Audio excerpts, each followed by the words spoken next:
We'll be conducting a conversation inside the music with Carol Riddick. Conversations Inside the Music, where we discuss the topics you think about when you're chilling with your fuzzy slippers and your onesie. Yeah! Welcome to Conversations Inside the Music with Carol Riddick. What's the deal? Yours truly, the magnificent DJ Jazzy Josh. Hi, this is Jill Scott, a.k.a. Jilly de Philadelphia. Hey, this is Gerald Beasley. Conversations Inside the Music. With my dear friend, the amazing Carol Riddick. So get ready to join in on the conversation and chill with us on another edition of Conversations Inside the Music with Carol Riddick. Hey everybody, welcome to today's edition of Conversations Inside the Music. I'm your host, Carol Riddick, and today's guest is described as the original pioneer of the independent movement in R&B soul music, is a two-time Grammy Award nominee, and he's the winner of the 2012 Soul Train Music Award for Independent Artist of the Year. Family, welcome to today's conversation with none other than the king of independent soul and R&B, Mr. Eric Roberson. Wow, I feel good. I can retire now. Just let me retire right off the intro. I just need what I'm doing is I'm gonna hire you to tell me that every morning when I wake up. That'll be my alarm clock. I need that sound bite. You remind me of awards I won. I forgot all about 2012 Soul Train Artist. I'm like, oh, I did win that, didn't I? Let me find out. You know, it's so funny, like having known you for all these years, and then I was looking for some things to talk with you about, and I was saying, oh, well, wait a minute. I was just read. I was saying, what? And I thought I knew so much, but now I feel like I know so little. Trust me, I know so little as well. So we all in the same boat. I know so little about myself as well as life. You know what? One thing I do want to ask you about. So I read about a song that's titled "I Have a Song," and from what I read, it was chosen to be like the fundraising single to enable the permanent installation, if I recall, of the first dedicated Commonwealth War Memorial in the UK to African and Caribbean servicemen. UK, yes. Please talk to me about that. Ooh, how long ago did I do that song? It's about 20 years after I did the song, and the name is escaping me. But a young man approached me in London, knew I was coming out there on tour, and said, "Can I speak to you after your show?" And said would like for me to redo the song in order for that event. And he had done several events for that, bringing attention to Black veterans in the UK who hadn't got their just due, fighting in the military over there, and somehow that song resonated to him, and that's a song, going back, that's a song I wrote for a movie called Prison Song. Many years ago, it was starring Q-Tip and Mary J. Blige. I mean, it came out in the mid-90s. And so I wrote the song for that movie. And interesting enough, the movie was supposed to come out like a major release. It didn't come out on a major release, and I think it became like a BT movie or something. But it had a cult following, and that song was the end song of the movie, and it's probably one of my father's proudest accomplishments of mine, and as well, and it's a song that just has lasted and has gained legs in many ways. So that was about 4 or 5 years ago that young man contacted me about redoing it in London. But it was amazing that I wrote it about young Black men in the prison system, not only not getting it just due, but just not being seen and understood. But I kept it vague enough where it could be just Black men, Black women in period, or just children in foster care, or whatever you look at. So I think he heard the song and he initially said, "This is the story of Black soldiers in the UK. This is their story. They have not gotten their recognition. They sacrificed their lives. They serve their country, and they get their just due. Very much like how Blacks served in the military here in the United States. So I was more than happy for them to use the song and really honored they chose it. I, I mean, understandably so. That's amazing. I was just Yeah. that, and I mean, that's a powerful story. Yeah, it's funny because I always tell everybody you can't dictate what your rewards are going to be Hmm. in this business. So you kind of just have to allow it. And when you write a song, you never know what the response is going to be. And it's crazy because I've written songs about women. There's a song, for example, I have a song called Obstacles, and it was a real life situation about that. It was the obstacle of, do you go forward with this young lady or not, dealing with the obstacles of just in dating this person. Hmm. And there was a man that came up to me, this is many years ago, it was over 10 plus years ago. And he came up to me after a show and said that he had just got finished with cancer treatments and he was cured of cancer. But through his chemo treatments, he played that song Obstacles over and over. He related to it and it helped him fight. It helped him fight through his nausea, his depression. And I was like, my God, this song's about a girl. You know what I mean? Like, the song's about a girl. At no point did I ever mention anything of what you're talking about, but yet he was able to hear that and see that. And that's the power of just releasing the message that you get, because you just never know how it's going to resonate in somebody. And, it may not rule the charts, but there might be somebody in Budapest that got the song and it changed their life. I can't tell you how many people have said, a mother comes with me and says, my child is autistic. And when we play your album, it calms him. Hmm. You know what I mean? That right there is a hug to your heart. Oh my God. It's the best reward ever. It's better than any Grammy. It's better than any financial reward you possibly can gain. When you know that some song you did help somebody in a way that you didn't think the song was going to help somebody, you realize that you have a purpose. I've had that experience myself, and I know exactly what you mean when you say that. I always say to people, we are, as creatives and artists, vessels. We have a gift. So our gift is our ministry. And sometimes we get to reap the benefits of it as well. I'll tell you a funny story. And this happened many years ago too. It's the one that sticks out of me the most. I know exactly what I was in Nashville, Tennessee. I just finished a show. I was in a CD line, signing CDs, and this big, massive guy, 6'5", 320. Like, I mean, this Shaq type dude comes walking, cuts the entire line, right? They say 10, 20 people in the line, whatever. Just jumps in front of the whole line. I can't even be like, yo, my man, you cut the line or nothing. He just walks up. I probably was signing somebody's CD. He cuts that person off. And he just walks up and he goes, yo, man, I didn't know who you were. I didn't know your music. I didn't know nothing. I came to your show. And he's like, I think last month or 2 months ago, I left my wife. Oh, And I've always been saying she need to do this and she not doing that and she not doing that. And I blamed every single thing on her. I ain't say a word. I was just listening at this point. All right. And he says, but watching your show made me realize the stuff that I didn't do right and the stuff that I can do better. So I'm about to go find her right now and beg for her to take me back. And he turned around and walked away.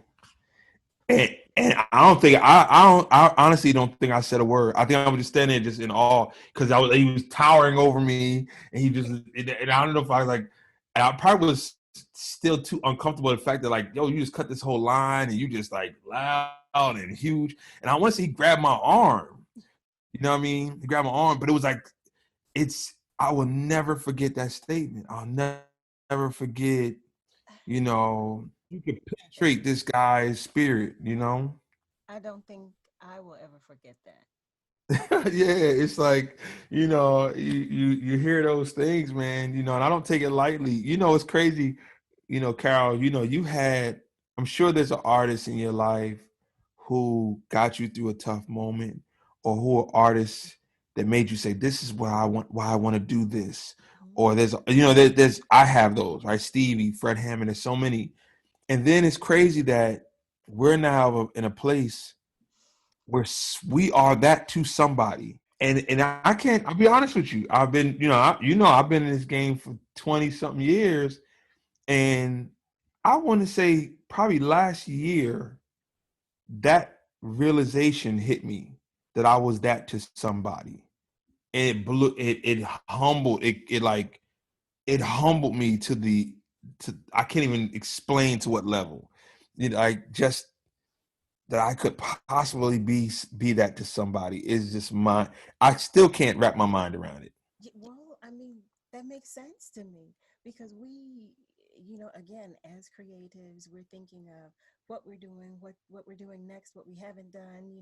We're so wrapped up in what we feel we need to do and who we need to be Yeah, as artists, and that gets lost on us. Wow, right. I know you are absolutely right. The first time somebody said, Miss Carol, you so and so, I was like, oh, I didn't even know how to receive it. I, No, you don't. I did You don't know how. because I feel like, wait, but it's just me. No, no, no. I'm still figuring it out. I'm still, I'm working on this Hmm. idea now that I can't finish. You're talking to me, Right, but right. I mean, it feels amazing nonetheless. Yeah, it's a beautiful thing. And I was looking at your website, and I saw the process. So the process is a group of people that I have on that site, Patreon. It's a Patreon group of about 550 people who subscribe to follow me in the studio. So what it initially started out as was every song I do, every idea I have, whether it's a small idea on the piano or a full song, or if I'm working on an album, they get a copy of every idea, every song I do as I do it. A lot of times I'll live stream or record, film actually the session as well, um, so that they can see the process of how a song is made or how the song progresses from my idea to the album it landed on or the artist it went to or the TV commercial or whatever. And the interesting thing is that now it's grown into that we do that now. We do a weekly podcast that talks about just random things of more based on process as well. Like just 2 weeks ago, we did just a business podcast. Like I said, okay, if y'all got questions on business, let's just talk business, right? Mm-hmm. But it also now has grown into they come to my sound checks and my Nice. shows. We do songwriting workshops. We do live concerts on there. Um, I mean, it's really grown into this hub, and it's great because 550 people. It's great. It's a great accomplishment, and I think you know, we're preparing for it to get bigger. And if it gets bigger, I think it changes everything for me. What I'll tell you is that so my last album, we just released the album during this pandemic, like about a month and a half ago. We released an album called Here From Here. Mm-hmm. But 3 years ago, I did 3 albums in 9 months. I did an album every 3 months. I remember. So the process group watched me make each album. So that's how we started. We started as a private site on Facebook, and what happened was it started is okay. I just let y'all watch me. Then it was like their input was so valuable to me that they A&R'd the album. So Wow. they picked what songs because let's say I did Earth, Wind, and Fire. So Earth album had 7 songs on it, but I probably recorded 12 songs. Okay. So then they had to pick out of the 12 what song 7 was going to make the album. Then we did Fire, and I made another 12, 15 songs. They had to pick those 7 songs. Then, so after we did Earth, Wind, and Fire, the next album I did an album called LNS that I haven't even released yet, that we made just for them. They named the album. It's called LNS, which means Late Night Sessions. They picked the songs that go on the album, everything. And it's been their album. It's like their album. And even with that record, I mean, that record is 10 songs. I probably recorded 15, 16 songs. And then we did this Here From Here album that we just released. Okay. Like I said, during the pandemic. So they were even able to watch, like, when all the shows got canceled and I was home and I just immediately escaped to the studio. They saw me escape to the studio. And we don't know what the purpose of why I'm recording. I don't know what the purpose of why I'm recording. And then by like song 6 or 7, when I started shifting, going, is this an album? Is this a moment of service? Like, am I supposed to put this out? They're seeing it as well, and they were part of the conversation. What I will tell you, the benefit for me, why I'm doing all my music like this from now on, is that I find out what works immediately, right away. If something needs more work, it's very obvious. Not because somebody's like boo or whack. If they're not talking about it, it didn't hold their attention. Right. But if I recorded a song and then 2 days later they're still talking about it, that song probably has some level of impact. And but now I'm also realizing there's great producers in there, there's great singers in there. I think the next thing that we're doing in the process is making a process album, like with the members of inside, like internally. You know that, and that is exactly why you are the king of independent. Oh, That man. is exactly why. I'm telling you, Eric, you have always amazed me because you're such a trailblazer. You Mm. know, I mean, I'm sure you've heard this so many times. I know you have. You've heard this so many times, about um, how you've led the way. But you, honestly, you do, because it seems like every week there's another idea that makes you say, well, why didn't I think of? Well, trust me, I still hear other people's ideas that make me say, why didn't I think of that? But I mean, a lot of it goes, a lot of stuff we tried didn't work, and some of the stuff did work. And I think, I named the group The Process because it's something I've really practiced, and it's something that I've worked hard to make the rest of my life the same way my songwriting life is. About 9 years ago, I stopped writing in the studio.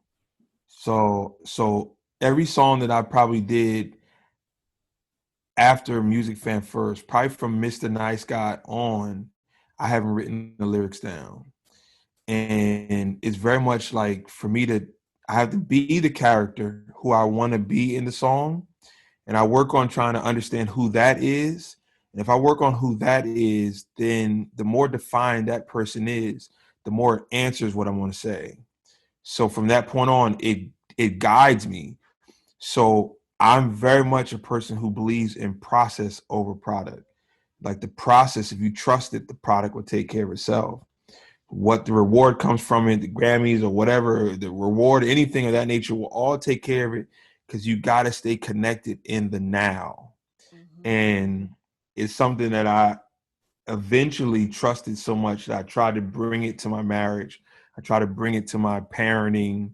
I try to bring it to my friendships. Somebody said something just the other day.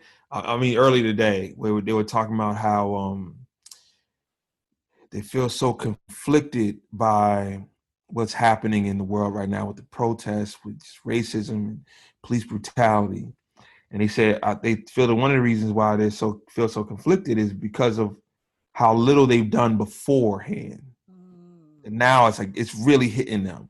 And I said, well, you're never late in understanding, right? When you understand, you understand. So you can only act on now. If you try to act on now based on what you apologized from before, you're not treating now honestly.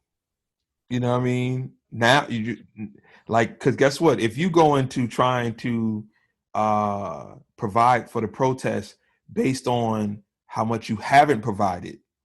That's product. Has nothing to do with process. Process is very much just connecting in that. How do you feel in this moment? How do you want to respond and react to the way God is nudging you to do so?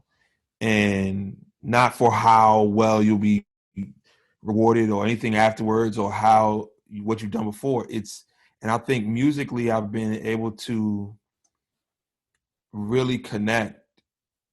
As crazy as the kids are in the house or crazy as my day is, when I sit in front of that microphone, the only thing I become the character, and that's the only thing there. And it's something I worked on for a very, very long time, but I trust it. I trust it that for me, there's two things. One, I trust that the song is already written, so it's more my job to find it. And if I go even further into that way, I don't even look at music as if I create it anymore. I remove the responsibility of creating it. We're the vessels. We're the vessels. And the more we understand it, see, what's crazy is a lot of us say it, but we don't believe it. You're so right. I've had that conversation with Oh my God. We say it, but we don't believe it. Until you live it. Yeah.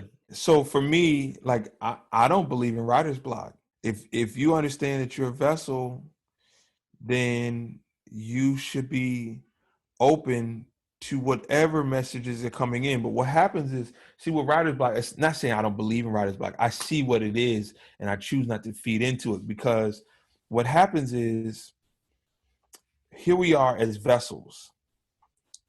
But what happens as the more we write and the more we become experts at writing, we'll judge the message that came through. We do. And we'll say, that's not worth making tangible. You gave me this message. I'm a vessel, but that message isn't important. That message isn't interesting enough. And we close it off. We close off the very thing that we say we are. Yeah. And it's not, and once again, if prejudging the outcome of something is product, has nothing to do with process. My goodness, that's so true. Yeah. So I want to talk about the babies again. Yes, come on, let's go. All the babies. Well, one would be 8. The 7-year-old would be 8. Yeah, 9, 7, and 4 though. 9, 7, and 4. Oh, that sounds like energy. Oh my God! You know what's crazy? It's as if they've planned. If they're not attacking all at once, they've planned. Well, one will come sit on me, and when that one's done, the next one will come sit on me. And when that one's done, the next one will come sit on me, or lean on me, or lay on me, or just eat up all my attention. And they kind of map it out. It's like they look up and go, "Oh, no one's bothering them right now. Let me get them." It's really amazing. It sounds like it. It sounds so sweet. Let's go. Have any of them, do they work in the studio with you? Yes. So now what's crazy is my oldest. So he's recorded a couple of songs. He recorded "Lean on Me" recently.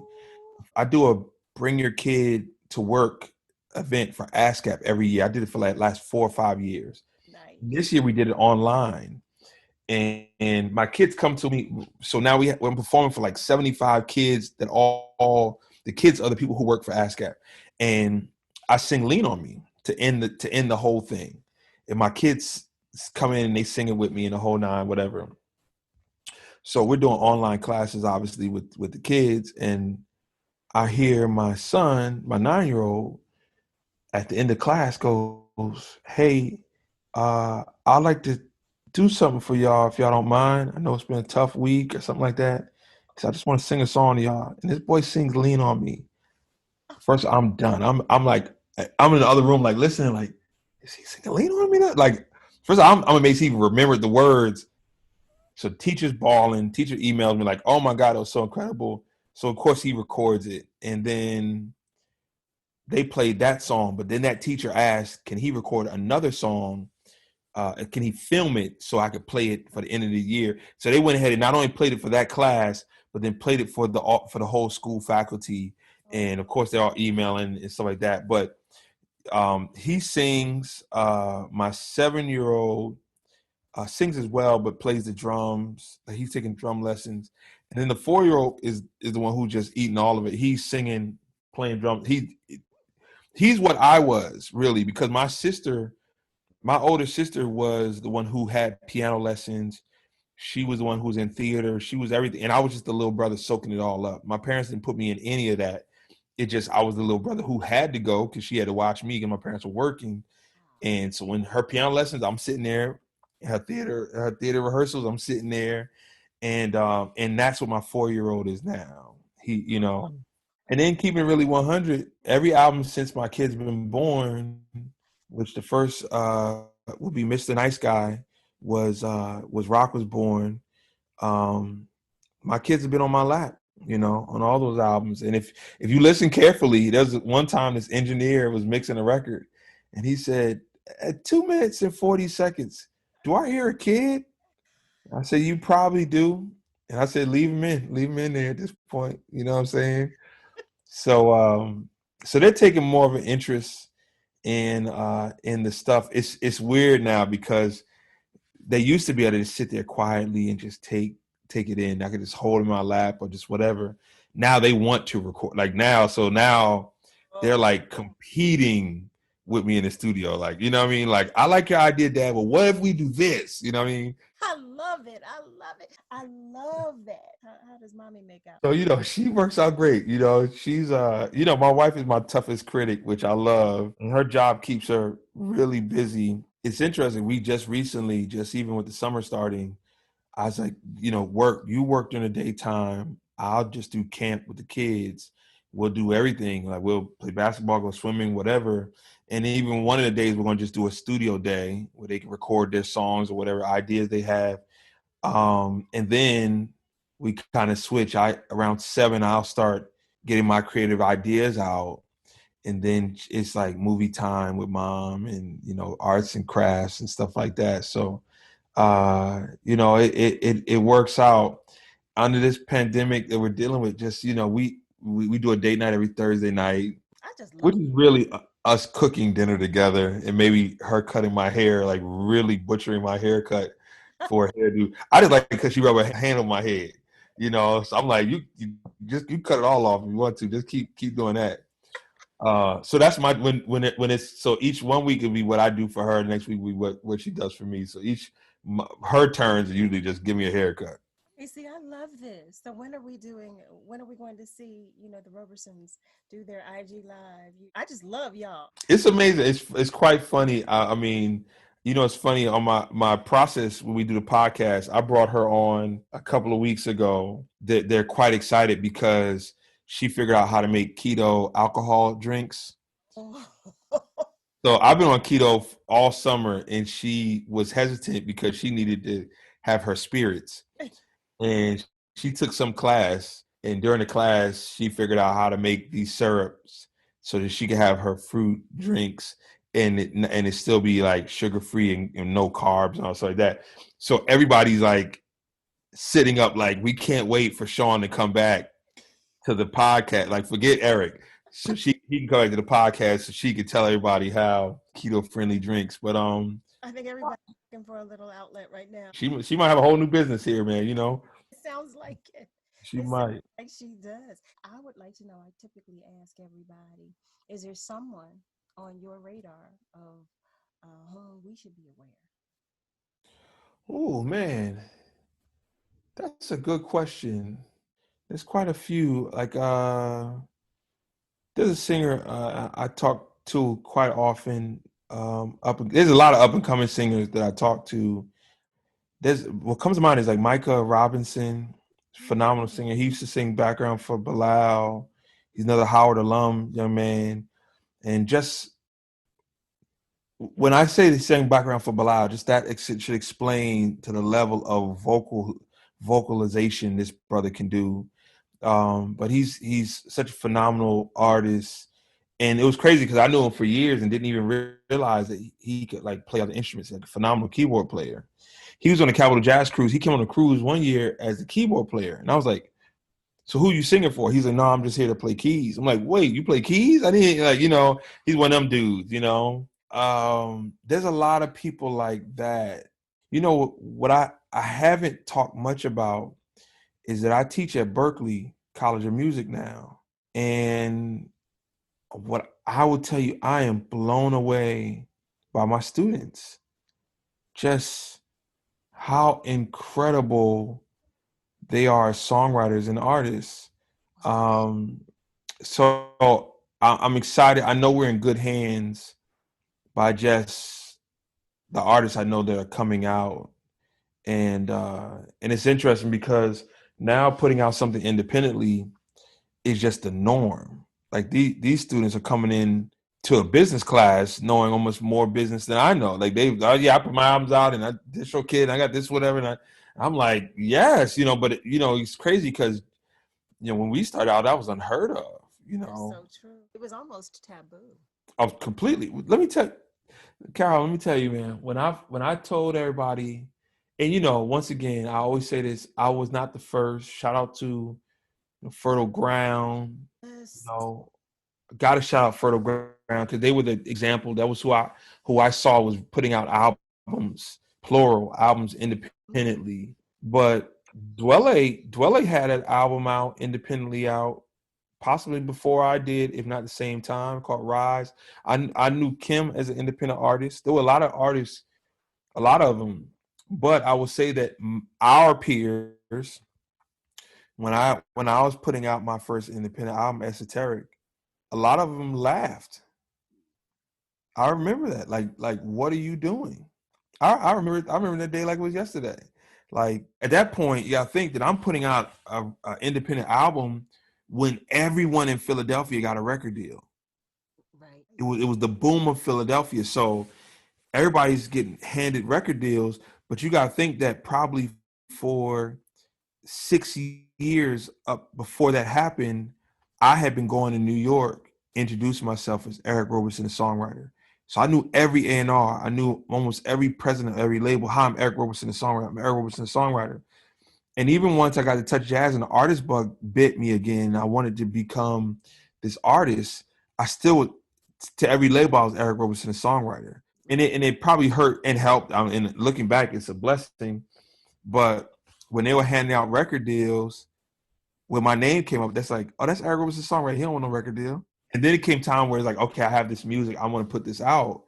Everybody was like, so who you putting it out under? I'm like, I'm just going to put it out myself. I remember this, I guess, why would you do that? I remember that was like the norm. That was the normal response to when I announced that I was doing an album. Why would you do that? Because I don't have a record deal and I'm not waiting. It's like, it's just what I feel like doing. And now it's the norm. Now it's like, that's where we all are. It sure is. It is the model. Yeah, it works out. It works out. So, and it worked out for me. So, I mean, I've been very fortunate. Of course, later on, I started understanding that I needed to become a businessman. I needed to understand that this was a business and handle it appropriately. Another thing that I've appreciated about your family is that, you are all in this together.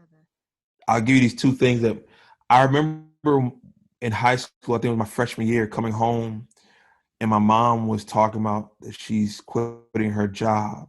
She's like, she's leaving corporate America because she just can't do it anymore. And she's going to follow her dreams and start her own business in fashion.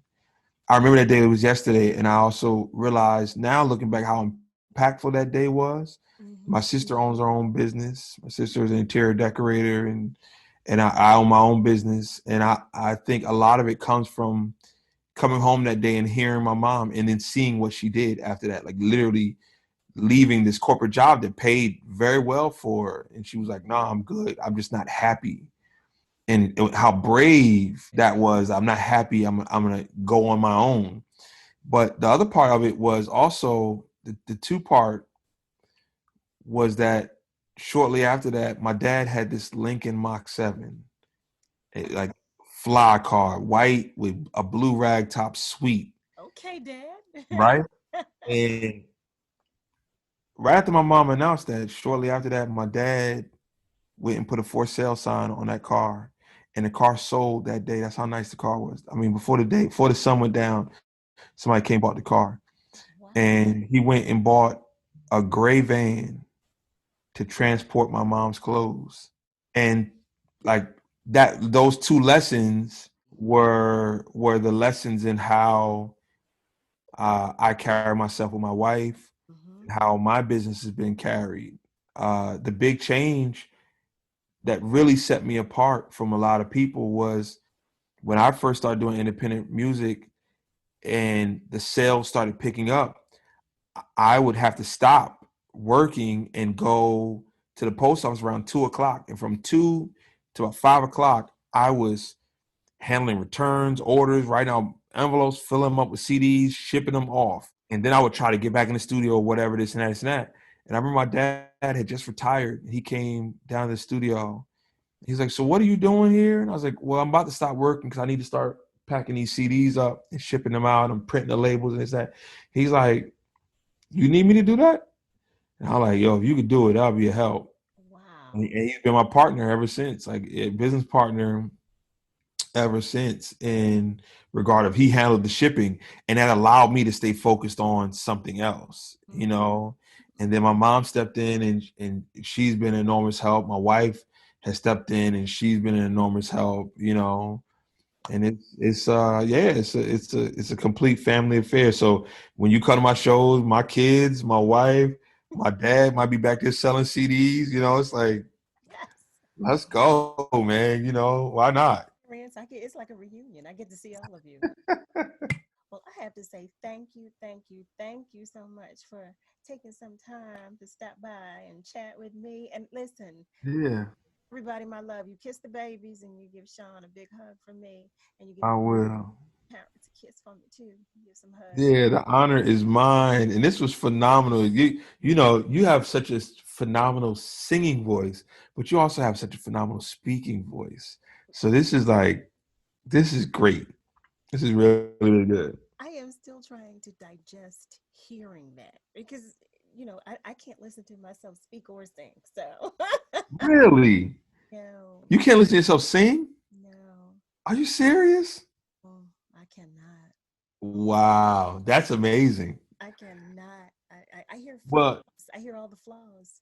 you know, they said Donny Hathaway didn't like to listen to himself. I don't think he liked his voice, which is crazy because you think of the most ultimate voice in the world. I don't know how that could be possible, but I am no Donny Hathaway, but that's so again, please, please, please give big hugs and a whole lot of kisses to the babies. I'm gonna go down right now. I'm gonna just wrestle with all of them right now with a whole bunch of hugs and kisses, just for you. Thank you. Hey, get off me! Stop! No, I got give you this sugar right now. Miss Carol said, "Give you some sugar." That's right.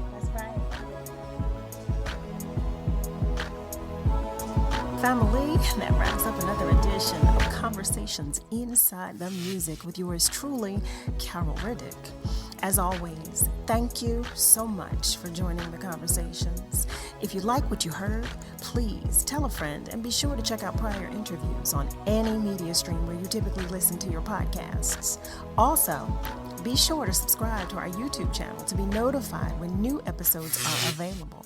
And follow us on YouTube, Facebook, and Instagram at Conversations Inside the Music and on Twitter at Chat and Chill. Whatever you do, be good to you and to those around you. And remember, to whom much is given, much is required. Catch you next time on another edition of Conversations Inside the Music with Carol Riddick. Conversations Inside the Music with Carol Riddick.